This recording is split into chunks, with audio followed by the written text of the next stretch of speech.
आज हम सब यहाँ सामूहिक रूप से आज उनका 135वां जो प्रकाशोत्सव है मना रहे हैं। पंडाल में बैठे हुए हमारे आज के मुख्य अतिथि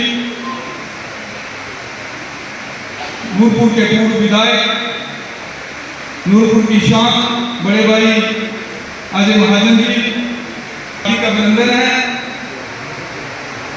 और समाज सेवी जिनकी उंगली पकड़कर मैं हमेशा ही कहता हूं कि मैंने काम करना सीखा है, बड़े भाई सुखदेव जी, हमारे सचिव महोदय सुरेश जी, पप्पू मनहास जी, हमारे पत्रकार बंधु शर्मा जी, अश्विनी शर्मा जी, पंडाल में बैठे हुए हमारे सीनियर सिटीजन आदरणीय अंकल तेजराम सोत्रा जी, और पंडाल में मेरे आदरणीय चाचा जी और मेरे परिवार के मुखिया श्री सीताराम नागरा जी जहाँ पर बैठे हैं, उनको भी मेरा कोटि कोटि प्रणाम।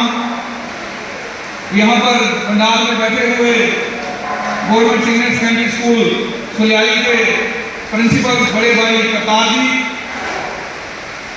और आपको आज के इस पावन पर्व की लाख लाख बधाई।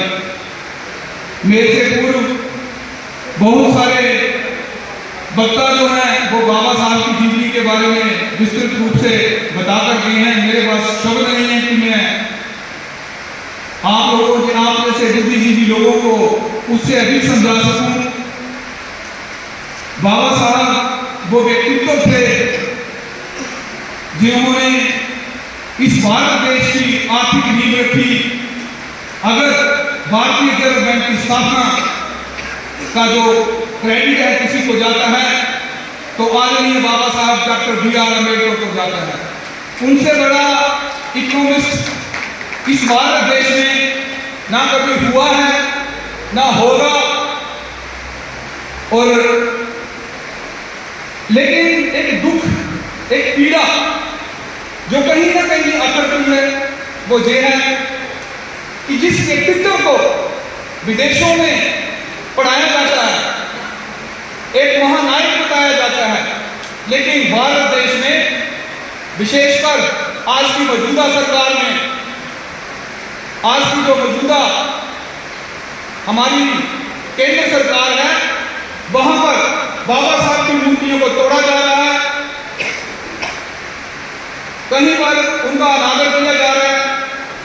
ये जो अराजकता पनप रही है इस केंद्र सरकार में, ये निंदनीय है, क्योंकि इतने बड़ी शख्सियत को मेरे से पहले हमारी छोटी सी गुड़िया सलोनी वो ग्योरा से बहुत अच्छा बोलने गई है कि बाबा साहब के व्यक्तित्व को एक दलित नेता के रूप में जो है उसका व्याख्यान नहीं किया जा सकता। आप इतने उसमें उसको नहीं समझ सकते उनको।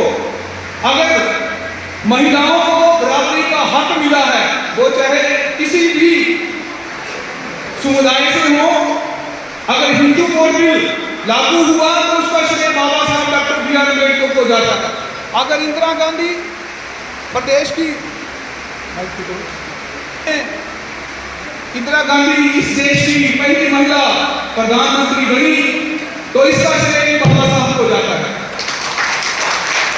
अगर एक दलित महिला 3 बार उत्तर प्रदेश की मुख्यमंत्री बनी तो इसका श्रेय भी बाबा साहब डॉक्टर B.R. अम्बेडकर को जाता है।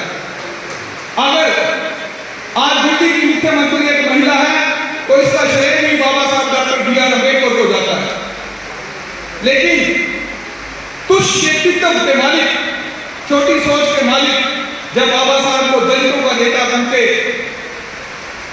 संक्षिप्त शब्दों में उसका वर्णन करते हैं, समझाते हैं तो दुख होता है।